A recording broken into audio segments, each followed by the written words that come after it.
નમસ્કાર મિત્રો, આજે 7મી એપ્રિલ 2026નો દિવસ અને મારો આ વિડીયો હર્ષ સંઘવી સુધી પહોંચાડવાની હું તમને બધાને વિનંતી કરું છું. આજે હર્ષ સંઘવીએ અને એની ગુલામી અને દલાલી કરતા કેટલાક પોલીસ અધિકારીઓએ હદ વટાવી છે, બેશરમી અને કહેવાય ને કે ક્રૂરતાની હદ વટાવી ગયા છે. છેલ્લા 1 મહિનાથી હર્ષ સંઘવી પોતે પોતાની જાતને 30 માર ખા સમજે છે. કંઈ વાંધો નહીં, ઘણા 30 માર ખા આ દેશે જોયા છે, અમે જોયા છે, અને સમય સાથે હાલના 30 માર ખાની પણ વ્યવસ્થા થઈ જાય જનતા દ્વારા. આજે એવું થયું કે સવારમાં મારા ઘરે પોલીસવાળા મોકલ્યા હર્ષ સંઘવીએ. હું તો અત્યારે અહીંયા વિસાવદર બેઠો છું, જગ જાહેર આખી દુનિયાને ખબર છે. મારો ફોન નંબર આઈબી પાસે છે, મારું લોકેશન આઈબી પાસે છે, મારું બધી વિગતો પોલીસ હંમેશા ટ્રેસ કરે છે અને બધી ખબર છે ગોપાલ ક્યાં છે. તેમ છતાંય હર્ષ સંઘવીએ આજે સવારે મારા ઘરે પોલીસ મોકલી અને મારા મમ્મી એકલા રહે છે, મોટી ઉંમરના વ્યક્તિ છે સુરત, એની સાથે પોલીસે ગેરવર્તન કર્યું છે. પહેલા તો સીધા મારા ઘરે ગયા, થોડી ઘણી સરખી વાતો કરી, પછી બેફામ વર્તન કર્યું મારા મમ્મી સાથે પોલીસવાળાએ, અને પછી પાછળથી પાછો સારો એવો વિડીયો બનાવી લીધો. મારા ઘરમાં મારા બીજા પરિવારના સભ્યો છે, બધાને ધમકાવવાનું, દમદાટી કરવાનું કામ હર્ષ સંઘવીએ આજે કરાવ્યું છે. આ એકદમ હલકામાં હલકી કક્ષાનું કૃત્ય છે. હર્ષ સંઘવી ભાઈ, તું ગુજરાતનો ગૃહમંત્રી હોય તો અમે કાંઈ તારાથી ફાટી પડતા નથી. તારી પાસે 5, 25, 50 દલ્લા આઈપીએસો હોય તો અમે કાંઈ એનાથી ફાટી પડતા નથી. તારામાં અને તારા દલાલ આઈપીએસોમાં તાકાત હોય તો માનનીય ગોપાલભાઈ ઇટાલિયા વિસાવદરમાં જ છે. તને જ્યારે મજા આવે ત્યારે જે મજા આવે એ કલમ અંતર્ગત ધરપકડ કરી લેવાની છૂટ છે. અમે કોઈ તારાથી ફાટી પડતા નથી કે અમે કોઈ તારાથી કંઈ ડરી જવાના નથી.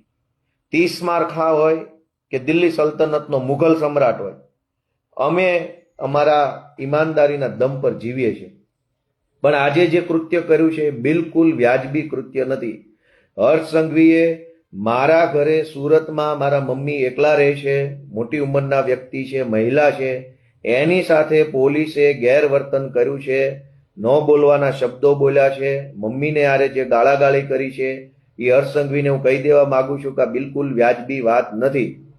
તારી દુશ્મની કે તારી રાજકીય વિરોધાભાસ ગોપાલ ઇટાલિયા સાથે હોય તો ગોપાલ ઇટાલિયો બિંદાસ ખુલ્લો ફરે છે ગીરના જંગલમાં. અમે કોઈ તારાથી ક્યારેય જિંદગીમાં છુપાવાના નથી. તારી કોર્ટ કચેરી, કાયદો, કલમ, પોલીસ દંડા, ધોકા બહુ જોઈ લીધા ભાઈ. પણ આ મહિલાઓ ઉપર પોલીસ મોકલીને તું જે હોશિયારીઓ બતાવે છો એ બિલકુલ વ્યાજબી વાત નથી. આ બિલકુલ વ્યાજબી વાત નથી. હું ગુજરાતની જનતાને વિનંતી કરું છું કે હર્ષ સંઘવીએ આજે મારા ઘરે પોલીસ મોકલી અને મારા મમ્મી સાથે પોલીસે જેમ ફાવે તેમ વર્તન કર્યું છે. મારી માં સિનિયર સિટીઝન છે, હું રાજકારણમાં છું, મારા મમ્મી નથી. મારી માએ તો મને ઘણું કીધેલું કે બટા આ રાજકારણ રહેવા દે, આમાં બધા લુખ્ખા હોય, આમાં ગુંડાઓ હોય, હલકા માણસો હોય, બટા આપણે આ ન કરાય, આપણે નાના માણસો છીએ, આપણે ગામડાના માણસો છીએ, આપણને રાજકારણમાં કોઈ આગળ ન આવવા દે. મારી મમ્મીએ મને ઘણો સમજાવ્યો હતો. પણ મેં એવું નક્કી કરેલું કે રાજકારણમાં જો ભાજપના ગુંડાઓ જ ગુંડાઓ હોય તો હવે હું રાજકારણમાં જઈશ, આ ગુંડાઓને તે જેલમાં પુરાવાનું કામ કરીશ અને રાજકારણને બદલવાની કોશિશ કરીશ. મારી જેવો સામાન્ય પરિવારનો વ્યક્તિ, ગામડાનો નાનો માણસ, મહેનત મજૂરી કરીને ભણી ગણીને ઉપર આવેલો વ્યક્તિ વિસાવદરની જનતાના આશીર્વાદથી ધારાસભ્ય બને અને ગુજરાતની જનતાના આશીર્વાદથી આમ આદમી પાર્ટી આગળ વધે, એ વાતનો બદલો હર્ષ સંઘવી પોલીસ મોકલીને મારી મમ્મી સાથે બદલો લે છે. એટલે આટલી વિકૃતિ આવી ગઈ છે હર્ષ સંઘવીને, સત્તાની આવી હવા ભરાઈ ગઈ છે. તો જા ભાઈ, તને કહી દીધું કે તું અને તારા દલાલ 4-5 આઈપીએસો જેને હું ઓળખું છું એનામાં જે ફાંકો હોય ને એ ફાંકો કાઢી નાખજો અને ધરપકડ કરી લેજો. તમારી જેલ, તમારો દંડો, તમારી પોલીસ મને શું ડરાવી શકે છે હું જોઉં છું. અમે કાઠિયાવાડની ધરતીનું ધાવણ ધાવીને મોટા થયા છે. આ શું રાજનીતિ આદરી છે? આ માણસાઈ છે?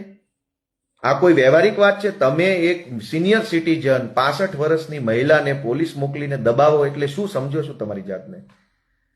આવા તો અનેક ગૃહમંત્રીઓ આવ્યા અને દફન થઈ ગયા, માટી વળી ગઈ શરીર ઉપર, કોઈને યાદ નથી કેટલા આવા પાક્યા ને કેટલા ક્યાં જતા રહ્યા. મિત્રો, હું ગુજરાતભરની જનતાને એક વિનંતી કરવા માંગુ છું કે મને આજે બહુ દુઃખ થયું છે. મારા શબ્દો આકરા હશે. હું રાજનીતિમાં આવ્યો, મેં ગુજરાતના લોકોને જાગૃત કરવાનું કામ કર્યું, મેં રાજનીતિક લડાઈ લડવાનો નિર્ણય કર્યો. હું ડર્યો નહીં, ડગ્યો નહીં, પૈસાથી ખરીદાયો નહીં, પોલીસથી ડર્યો નહીં અને લડું છું. એ વાતનો બદલો હર્ષ સંઘવી હવે મારી મમ્મી સાથે લઈ રહ્યો છે, મારા ભાઈ સાથે લઈ રહ્યો છે. આ કેટલું વ્યાજબી છે? જે કાંઈ તમારે રાજકીય દુશ્મની કરવી હોય, માથાકૂટ કરવી હોય, હુમલા કરાવવા હોય અમારા ઉપર, જેલમાં પૂરવા હોય, તો હું પોતે હાજર છું. હું ક્યાંય મારી જિંદગીમાં ભાગ્યો નથી કે મારી જિંદગીમાં હું કોઈ દિવસ ક્યાંય હોય બાપા ભાઈ બાપા મરી ગયા કરતો નથી. જે કાંઈ આવે એમાં આપણું ગોપાલભાઈ ઇટાલિયાનું કામ મોરે મોરા વાળું જ હોય છે. આપણને સીધી કોઈ પણ પ્રકારની બીક લાગતી નથી. પણ આજે હર્ષ સંઘવીએ જે કામ કર્યું છે, હું બધા મારા જે કાંઈ મિત્રો ગુજરાતભરના છે એક જ વિનંતી બે હાથ જોડીને કરું છું કે આ વિડીયો એટલો શેર કરો કે એક એક માણસ સુધી પહોંચવો જોઈએ કે હર્ષ સંઘવીએ કેવા હલકા ધંધા ચાલુ કર્યા છે. આટલી હદે વિકૃતિ ન કરવી જોઈએ ભાઈ. મને આજે બહુ દુઃખ લાગ્યું છે. મારા મમ્મી રાજનીતિમાં છે નહીં.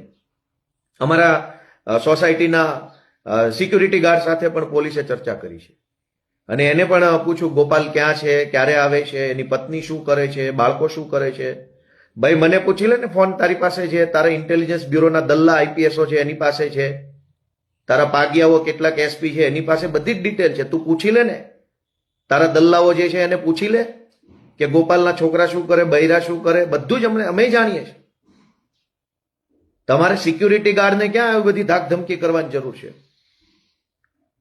સોસાયટીનો સિક્યુરિટી ગાર્ડ છે કે મારો વ્યક્તિગત પર્સનલ માણસ નથી, એ તો સોસાયટીનો કોમન વ્યક્તિ છે. 2-5 હજાર પગાર ઉપર કોઈ ગરીબ માણસ બચારો નોકરી કરતો હશે. હું તો ઓળખતોય નથી એને કે કોણ છે, કયા ગામના છે.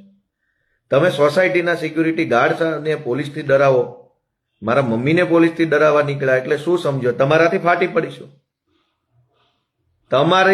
તમારામાં જે મને ધરપકડ કરી લો ને, કઈ વાંધો નહીં, હું આ બેઠો અહીંયા બિંદાસ વટથી બેઠો છું.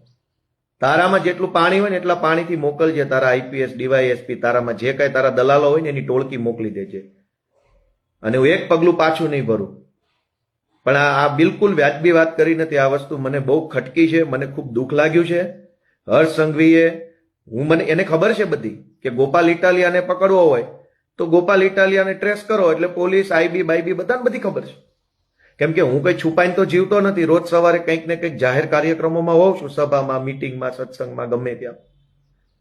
તેમ છતાંય તમે મારા ઘરે પોલીસ મોકલો છો અને મારા મમ્મીને ડરાવવાની કોશિશ કરો છો, ગાળાગાળી કરો છો ઘરે જઈને એક મહિલા સાથે. એટલે શું એમ તમારી જાતને શું સમજો છો તમે? અને જે દલ્લાઓ, હર્ષ સંઘવીના જે દલ્લાઓ મારા ઘરે ગયા છે એની વિનંતી છે કે બહુ દલાલી કરવામાં મજા નથી. સરકારો બદલાઈ જશે ને તો મોઢું નહીં છુપાઈ શકો. મર્યાદામાં જીવો, મર્યાદામાં નોકરી કરો, મર્યાદામાં સંવિધાનની મર્યાદામાં રહીને તમારું જે કાંઈ કામ હોય એ કરો. પણ હર્ષ સંઘવીની કે ભાજપની દલાલી ન કરો. સંઘવીની સરકાર કોઈ આજીવન રહેવાની નથી. અમે મહેનત કરીએ છીએ. ગુજરાતની જનતા કાલે અમને આશીર્વાદ આપશે. અને ગુજરાતભરની જનતાને મારી એક જ વિનંતી છે કે તમને એમ લાગતું હોય કે ગોપાલ ઇટાલિયાના ઘરે હર્ષ સંઘવીએ પોલીસ મોકલી, એ વાત વ્યાજબી નથી, તો આ વિડીયો શેર કરીને કરોડો લોકો સુધી મારી લાગણી પહોંચાડો. મને આજે બહુ દુઃખ લાગ્યું છે, મને અત્યંત પીડા થઈ છે. કેમ કે હું કોઈ દિવસ કોઈ ભાજપવાળાના ઘરે જઈને એમની મા બહેનો સાથે મેં ગેરવર્તન નથી કર્યું. હું ભાજપવાળાને રાજકીય કટાક્ષ કરતો, રાજકીય ટીકા ટિપ્પણી કરતો હોઉં, રાજકીય રીતે એમના ઉપર કટાક્ષ કરું, એ બધું તો કરું છું અને ભવિષ્યમાંય કરીશ. પણ હું કોઈ ભાજપના નેતાઓના ઘરે જઈને એમના બહેનો દીકરીઓ સાથે મેં કોઈ દુર્વ્યવહાર નથી કર્યો. પણ હર્ષ સંઘવીને આજે કુબુદ્ધિ સૂજી છે કે મારા ઘરે મારી મમ્મી સાથે એની પોલીસે જઈ અને ગેરવર્તન કર્યું છે અને સિક્યુરિટી ગાર્ડને પણ આડકતરી રીતે ધમકાવવાની કોશિશ થઈ છે. મારા મમ્મીને રાજનીતિનો ખબર નથી. હું મારો હોદ્દો કયો છે, એ હોદ્દાનું શું મહત્વ કહેવાય, ધારાસભ્ય એટલે શું કહેવાય, મારા મમ્મીને કંઈ ખબર નથી. એકદમ દેશી માણસ છે, ગામડાના માણસ છે. એકદમ ભગવાનનું નામ લેવું, ભગવાનના યુટ્યુબ પર વિડીયો સાંભળવા, પૂજાપાઠ કરવા, એનાથી આગળ એમને ખરેખર કઈ દુનિયામાં શું ચાલે છે ખબર નથી. એટલા ગામડાના, એટલા સીધા વ્યક્તિ છે. અને તમે ન્યા જઈને તમે એને ક્યાં ગયો ગોપાલ, શું કરે છે, ઘરે આવે છે કે નહીં, કેટલા વાગે આવે, એટલે કેમ ભાઈ? તમારામાં બહુ પાણી હોય, તમે બહુ હવાવાળા હોય, તમારી માએ હૂંઠ ખાઈને જણ્યા હોય, સીધા મને પૂછો ને ક્યાં રહેશો ને શું ખાશો ને હું પીવે, હું આપીશ જવાબ તમને. મારી મમ્મીને શું પૂછવાનું ક્યાં ગયો ગોપાલ, મને પૂછો, હું આપીશ તમને. મારી પાસે બધી જ વાતના જવાબ છે. તમારા કાંઈ એસપી ફેસપી થી કે આઈપીએસ બાઈપીએસ થી ફાટી પડતા નથી. ઈ જે કાંઈ બે પાંચ દલ્લાઓ હશે એનાથી કોઈ દુનિયા ડરતી હશે. ગોપાલભાઈ ઇટાલિયા ડરતા નથી.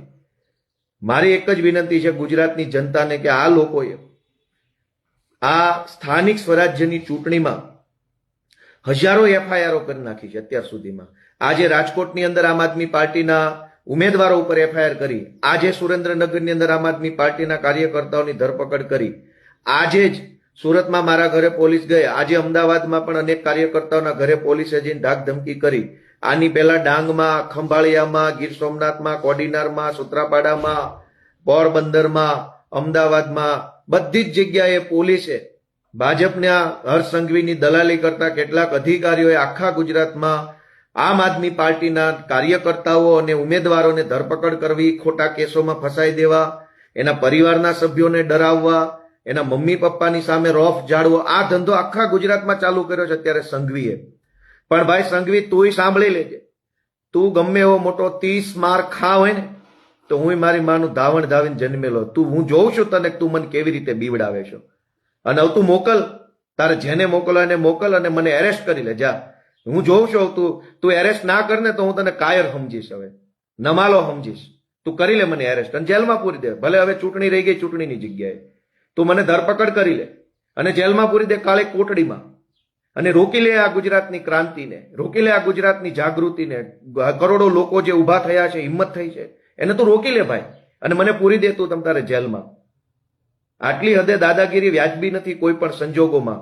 ગુજરાતની જનતાને એક જ વિનંતી છે કે આ જે તાનાશાહો છે, હર્ષ સંઘવીના નેતૃત્વમાં દલ્લાગીરી કરતા જે કેટલાક અધિકારીઓ છે એને સબક શીખવાડવા માટે આ વખતની ચૂંટણીમાં હું જેલમાં હોઉં કે બહાર હોઉં, પણ એક વખત આ લોકોને સબક શીખવાડો એવી મારી ગુજરાતભરના લોકોને વિનંતી છે. જય જય ગરવી ગુજરાત.